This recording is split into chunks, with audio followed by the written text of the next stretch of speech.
Good morning, everyone. My name is Matthew Gagliotti, and I'm the head of the Justice Department's Criminal Division. This is as loud as it gets. Thank you all for joining us today as we announce the largest coordinated healthcare fraud takedown in the history of the Department of Justice.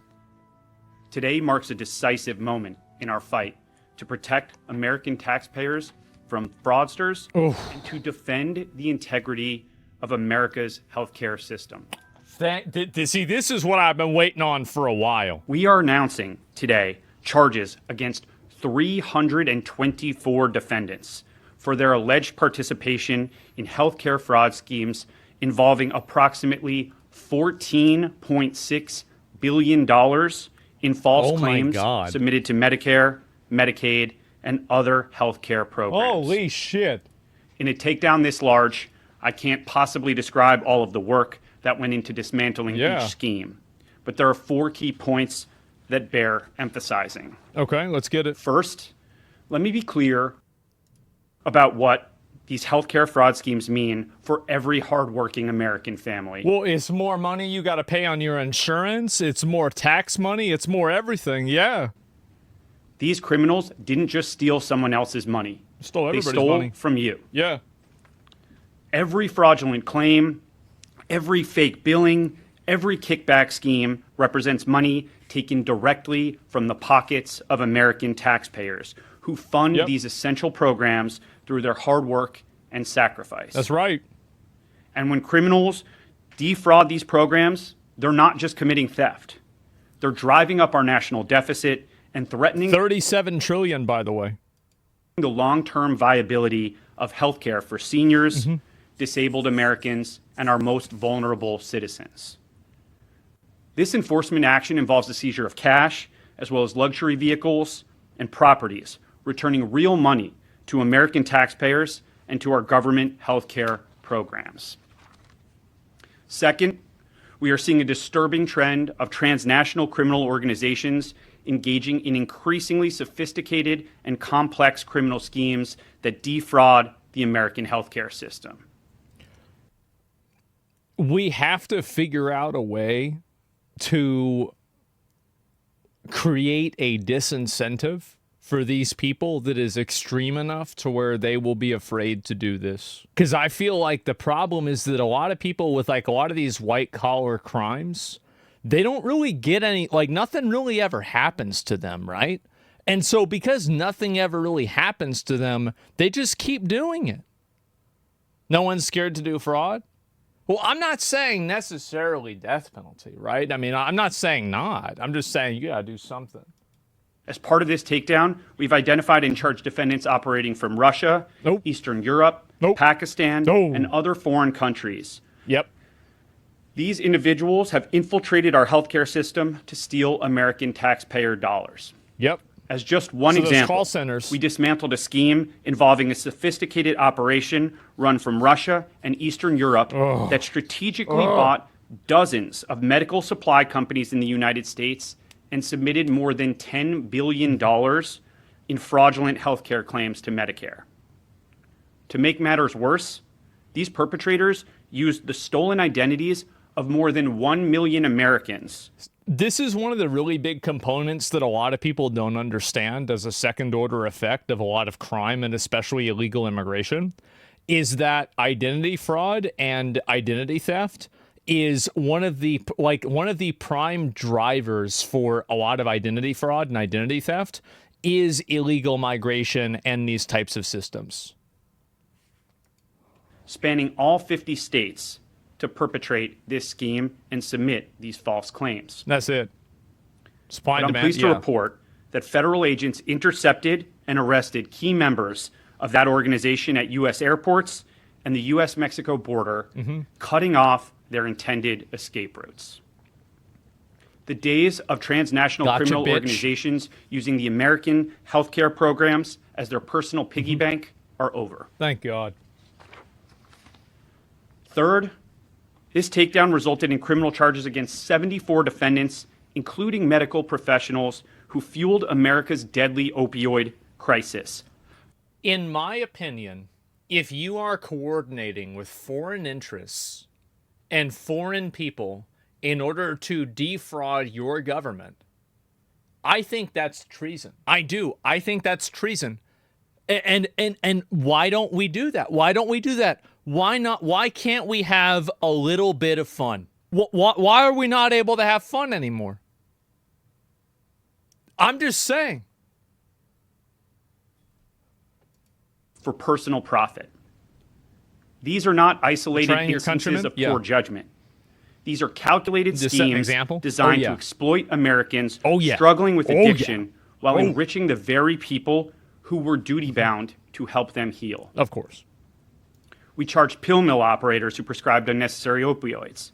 We dismantled networks of corrupt pharmacies that existed. Well, you've got to keep in mind that, like, one of the reasons why they're prescribing a lot of this stuff is because these doctors get kickbacks. And as long as the doctors continue to get kickbacks and rewards for this, this problem is going to continue to grow and get worse. So if you really want to stop this problem, you have to cut off and you have to turn off the faucet.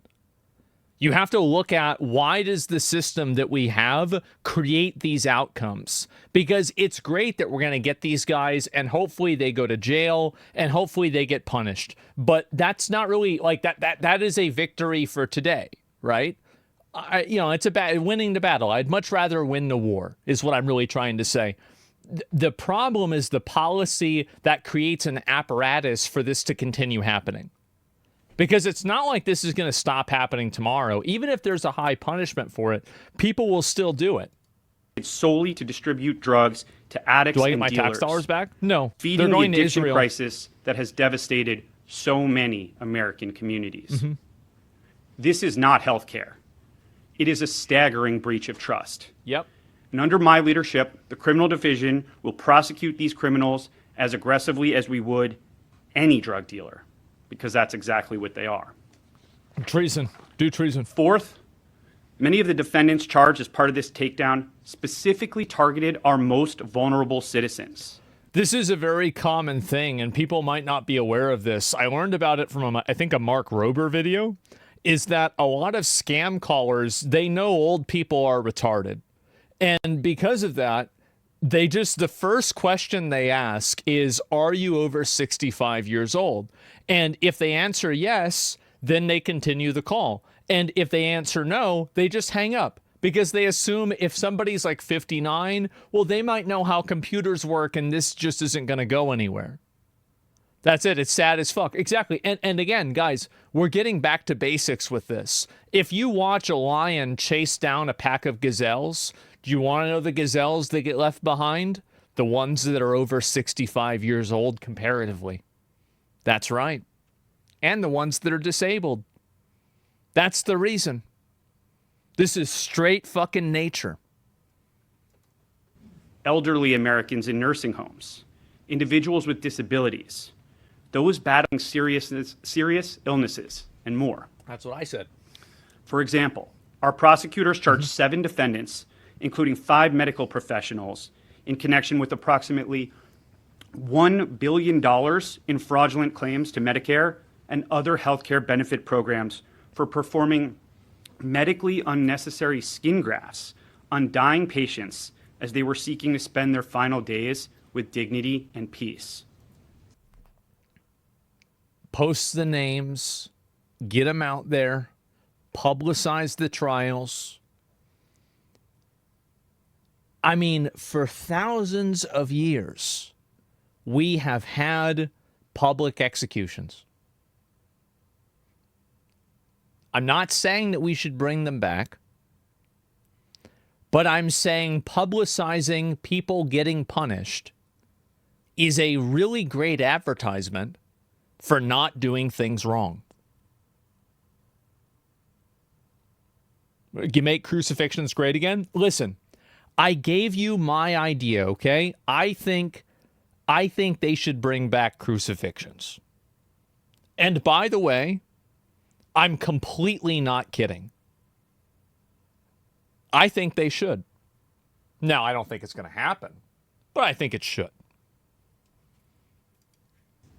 That conduct is exactly as callous and disturbing as it sounds. Yes.